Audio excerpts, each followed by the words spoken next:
आज वो ये कहें, हमारे ऊपर इल्जाम लगाए तो उन्हें शोभा नहीं देता, तो इतना कहना चाहूंगी कि बागवान ने भी न जाने कैसे कैसे शौक पाल रखे, फूलों के गमलों में कांटे संभाल रखे थे। समझा? इस सियासत में तो चित भी उनकी, पट भी उनकी, हमने क्या बेवजह सिक्के उछाल रखे हैं?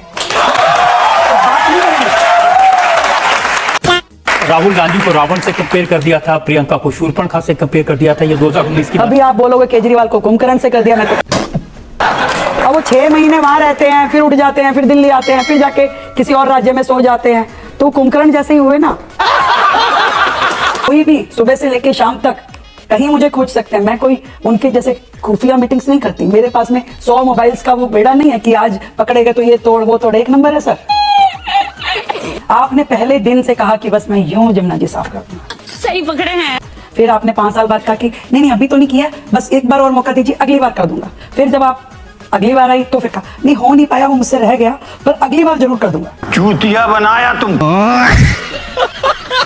पिक्चर चालू करो बे।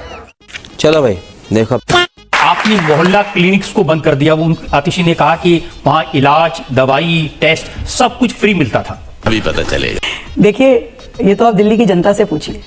ढोंग और आडंबर की वो सरकार, उसको प्रोपोगेंडा करने का जो तरीका मालूम था, अच्छा, बेचने का तरीका कि पब्लिसिटी कैसे होती है, बताया ना, काम इतना सा होता तो पब्लिसिटी इतनी होती थी। मोहल्ला क्लिनिक क्या था? सड़क किनारे नालों के ऊपर एक पोटा केबिन लगा दिया। क्या? वहां पे एक ऐसा डॉक्टर बिठाया जिसको ये कहा गया कि भाई पर पेशेंट 40 रुपए मिलेंगे तुझे। तो आप बताइए, वो डॉक्टर मरीज ठीक करेगा कि पेशेंट की लाइन लगाएगा? सही पकड़े हैं। फिर वो उसमें भ्रष्टाचार, उसमें घपला कि एक दिन में मैंने जी 500 पेशेंट अटेंड किया, उसके हिसाब से मुझे पेमेंट दिया जाए, ना जहां दवाई थी ना जहां वैक्सीनेशन था। उसका क्या कंपैरिजन है आरोग्य मंदिर से? बात तो सही है। आरोग्य मंदिर आपका फुल फ्लेज प्राइमरी हॉस्पिटल है, डिस्पेंसरी है, जिसके अंदर मेडिकल स्टाफ, पैरामेडिकल स्टाफ, आपकी नर्सिंग स्टाफ, वो सब लोग होते हैं। अच्छा ठीक है। वहां पे दवाई आपको मिलेगी, वहां आपको वैक्सीनेशन मिलेगी, आपको वहां ट्रीटमेंट मिलेगा, आपको वहां फर्स्ट एड मिलेगी। प्राइमरी सेक्टर की हेल्थ केयर आपको आरोग्य मंदिर से मिल रही है। और क्या बात कर रहे हैं? वो ऐसी सुविधा है, आज दिल्ली में हमने 1100 से अधिक आरोग्य मंदिर बनाने की जो काम शुरू किया है, जिसमें कि लगभग 100 आरोग्य मंदिर अब इस समय तक हम दिल्ली में बना चुके हैं। बात तो सही है। वो दिल्ली की जनता के लिए केंद्र सरकार का दिया हुआ वो आशीर्वाद है जिससे कि आपको बहुत बड़ा सुकून मिलने वाला है। अभी और सुनिए। मोहल्ला क्लिनिक तो एक फ्रॉड था, दिल्ली की जनता की आंखों में धूल झोंक करके उनके पैसे का दुरुपयोग करना, और जिसमें फैसिलिटी नाम की कोई चीज नहीं थी। अरे साला। आज आरोग्य मंदिर जहां जहां खुले हैं, लोग खुश हैं, उन्हें महसूस होता है कि आज सही मायने में उनको हेल्थ की फैसिलिटीज दी गई है। जनता में से सवाल ले लेते हैं। केजरीवाल जी ने अपने दफ्तर में भीमराव अम्बेडकर जी की और भगत सिंह की फोटो लगा रखी थी, वो आपने हटवा दी थी, और उसी पर आतिशी जी ने प्रोटेस्ट किया था, तो ये क्या सच है? अभी बता है भाई। देखिए, ये जो पार्टी है ना, ये आंदोलन की पार्टी है। आंदोलन से निकली, रामलीला मैदान से, जब खुद सरकार में थे तो भी धरने पे बैठते थे। बात तो सही है। मुख्यमंत्री होके केजरीवाल साहब और जल मंत्री होके आतिशी जी धरने पे बैठी, दुनिया ने देखा। तो ये तो शुरू से विपक्ष की पार्टी रही है। तो अब जैसे ही उन्होंने देखा कि अब ये लोग सत्ता में आ गए और हम विपक्ष में क्या करें, अब धरना तो देना है। अब ऑफिस मेरा, मुझे तय करना है कि मुझे तस्वीर सामने लगानी है कि पीछे लगानी है। मेरी पीठ के पीछे बाबा साहब की फोटो, भगत सिंह की फोटो, क्या? मैंने वो तस्वीर को यहां करके इधर लगा दिया अपनी दीवार पे। अरे मुख्यमंत्री ने फोटो हटा दी। फिर वो मैंने उन सबको बुलाया, आइए आप, कमरे में बिठा के चाय पिलाए। अच्छा। मैं कहा मैडम फोटो इधर नहीं है, इधर है। अच्छा फोटो यहाँ लग गई। मैं कहा तो मुझे लगता है कि सामने रहनी चाहिए ताकि प्रणाम कर लूं। बात तो सही है। तो इसमें कोई तकलीफ है क्या? ओहो हो। फिर मेरे कमरे में से उठ के बाहर गई, फिर से तख्ती उठाई, होने नहीं देंगे, होने नहीं देंगे।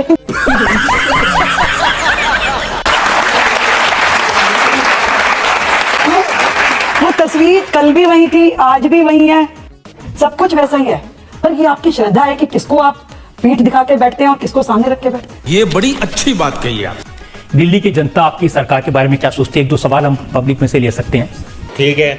दिल्ली की पूर्व मुख्यमंत्री आतिशी जी ने आप पे आरोप लगाया है कि जब से आपकी सरकार बनी है, सरकार आप नहीं आपके पति चला रहे हैं। क्या बोला? कि जब से आपकी सरकार बनी है, सरकार आप नहीं आपके पति चला रहे हैं। अभी बता है भाई। पहली बात तो मैं इस सामाजिक क्षेत्र में पिछले 32-33 साल से काम करती हूँ।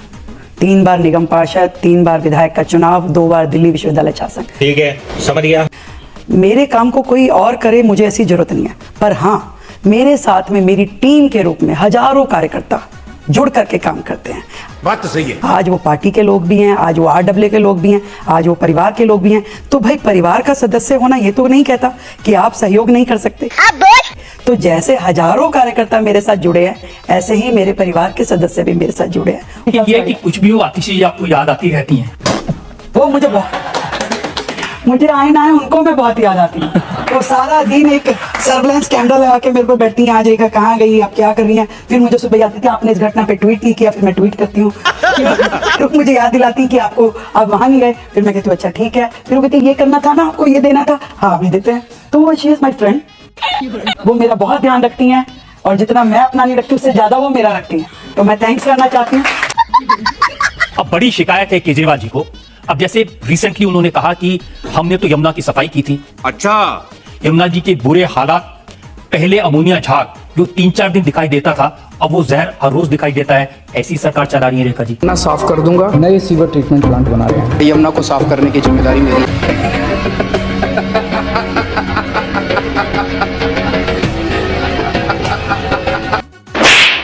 एक सरकार जिसको अच्छा खासा कार्यकाल मिला, 10 साल पूरे भरे भरे टेन्योर, यहाँ तक कि 12 साल का लगभग टेन्योर मिला।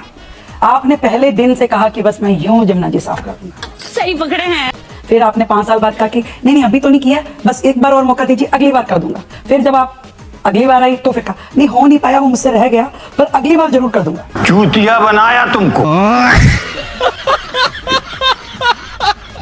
एक सरकार ये, दूसरी सरकार जिसको आए हुए मात्र 4 महीने हुए, पूरी समस्या क्या है, समाधान क्या है, करना क्या है, ये चीजें समझते हुए क्या आज जहां यमुना जी दिल्ली में से गुजरती है उसमें फ्रेश वाटर नहीं आता। जितना पानी आता है वो सारा का सारा पीने के लिए रोक लिया जाता है।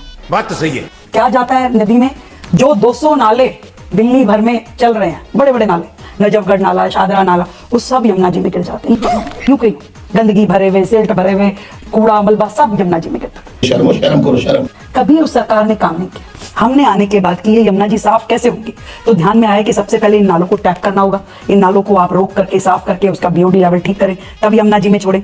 बात तो सही है। पता किया तो 38 जो एसटीपी प्लांट थे उनमें से 22 डीपीसीसी की गाइडलाइन उसके स्टैंडर्ड पे खड़े ही नहीं उतरते थे, वो चलते ही नहीं थे। क्या बात कर रहे हैं? आपका रोज लगभग 3800 mld वो आपका सिल्ट आपके नालों में से निकलता है।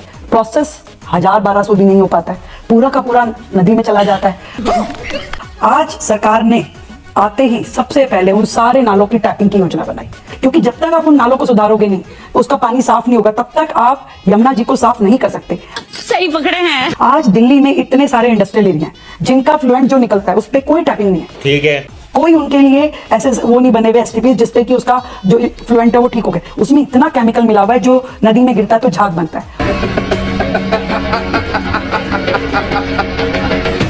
उन सबको टैप करने का काम हम कर रहे हैं। पूरी तरीके से यमुना जी में गिरने वाला 1 लीटर पानी भी स्वच्छ होकर उसके अंदर आए, इसकी पूरी कार्य योजना बना करके 9000 करोड़ का बजट क्या हमने इस साल रखा है और लगातार स्टेप बाय स्टेप उसमें काम। एक दिन का काम नहीं है। मुझसे आप जैसे सीनियर रिपोर्टर जब पूछते हैं कि कब तक हो जाएगा, मैं झूठ नहीं बोलती उनकी तरह।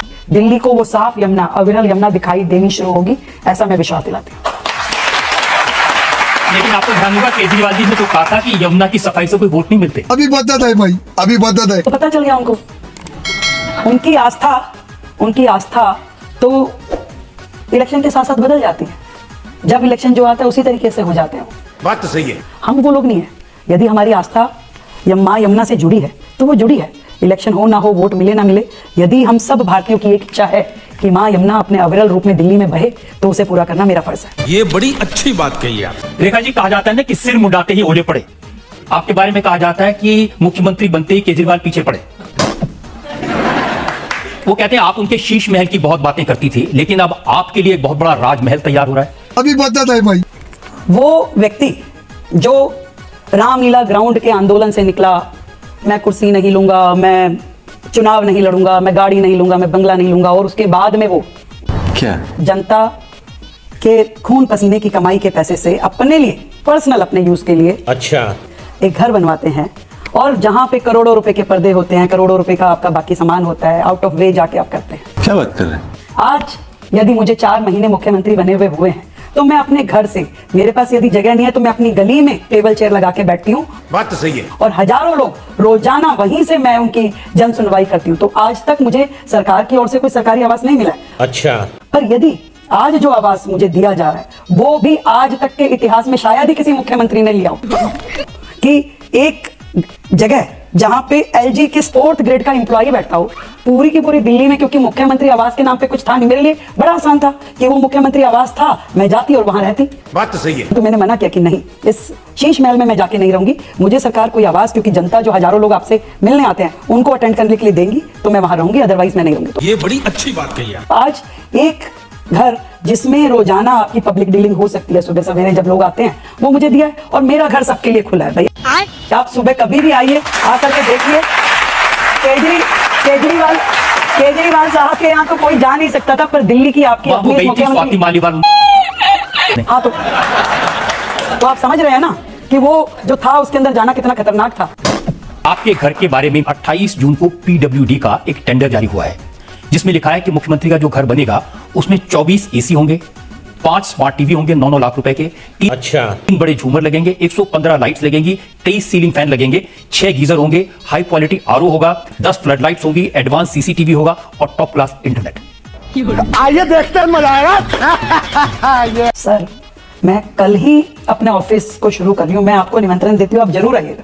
और ये सारी चीजें जो माननीय आम आदमी पार्टी के नेतागण कहते हैं उनको जरूर चेक कीजिएगा। क्या बात कर रहे हैं? मैं इतनी बात जरूर कहना चाहूंगी, वो लोग जिन्होंने भ्रष्टाचार की पराकाष्ठा दिल्ली में लांघी, वो लोग जिन्होंने दिल्ली का इतना नुकसान किया और दिल्ली वालों ने फिर भी उनको 10 साल का इतना क्लियर कट मैंडेट दिया, और आज यदि वो आकर के दिल्ली के माहौल को खराब करना चाहें, दिल्ली के लोगों को मिसगाइड करना चाहें, क्या? आज हमारे घर में मतलब जो लग रहा है उनके डोरमेट थे उतने के जितने का मेरा पूरा घर बन रहा है, उतने के उनके डोरमेट और पर्दे लगे हुए। तो आज वो ये कहें, हमारे ऊपर इल्जाम लगाए तो उन्हें शोभा नहीं देता। तो इतना कहना चाहूंगी कि बागवान ने भी न जाने कैसे कैसे शौक पाल रखे हैं, फूलों के गमलों में कांटे संभाल रखे थे। और अभी तो रुको, इस सियासत में तो चित भी उनकी, पट भी उनकी, हमने क्या बेवजह सिक्के उछाल रखे हैं? तो बात नहीं करेंगे। क्या सीन है? बिल्कुल ट्रांसपेरेंट है मेरा जीवन, कोई भी सुबह से लेके शाम तक कहीं मुझे खोज सकते हैं। मैं कोई उनके जैसे खुफिया मीटिंग्स नहीं करती। मेरे पास में 100 मोबाइल्स का वो बेड़ा नहीं है कि आज पकड़ेगा तो ये तोड़ वो तोड़। एक नंबर है सर, एक घर है, जनता कहेगी वहां रहूंगी, नहीं तो कहीं भी दिलों में रह लूंगी। आज भी सड़कों पे रहती। आपने तो कह दिया कि ये पंजाब का खून चूसने वहां चले गए हैं। क्या बोला? आपने तो कह दिया कि ये पंजाब का खून चूसने वहां चले गए। आज जो पंजाब को इतने फाइनेंशियल डेफिसिट में उसको ले गए हैं, आज वहां का सारा डेवलपमेंट रुक गया। आज भी पंजाब जिस तरीके से नशे की गिरफ्त में है,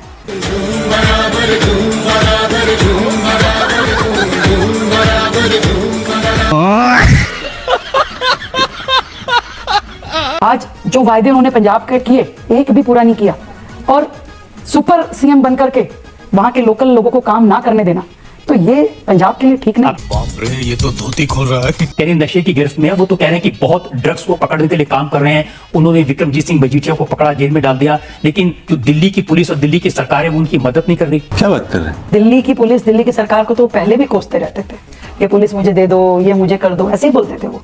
उन्होंने क्या करना है और क्या नहीं करना है, अच्छा, ये उनकी सरकार तय करती थी। वो काम वाली सरकार नहीं थी, दाम वाली सरकार थी। तो जिसमें दाम आता है वो काम होता है, जो नहीं होता वो कह देते हैं कि वो नहीं करने दे रहा। उसे ना हो पाएगा। आपने राहुल गांधी को रावण से कंपेयर कर दिया था, प्रियंका को शूर्पणखा से कंपेयर कर दिया था। ये 2019 की अभी आप बोलोगे केजरीवाल को कुंभकर्ण से कर दिया, मैं तो अब वो 6 महीने वहां रहते हैं, फिर उठ जाते हैं, फिर दिल्ली आते हैं, फिर जाके किसी और राज्य में सो जाते हैं, तो कुंभकर्ण जैसे ही हुए ना। तो अब आप अगली बार कहना कि आपने कुंभकर्ण से कर दिया। क्या करें सर, हमारे पास ऐसा ही सिस्टम है, कहीं ना कहीं तो कंपेयर करके लोगों को समझ में आती है वो बात कि क्या चीज हो रही है। बात तो सही है। अब जो देश के लिए गलत कर रहा है, समाज के लिए गलत कर रहा है, वो रावण जैसा ही होगा। तो ऐसा कोई व्यक्ति अचानक गायब हो जाए, फिर अचानक से उठ के आए, फिर कहे मैं तो दिल्ली से कितना जुड़ा हुआ हूं, तो वो कुंभकर्ण जैसा ही हुआ। खत्म। Bye bye, tata, goodbye, गया।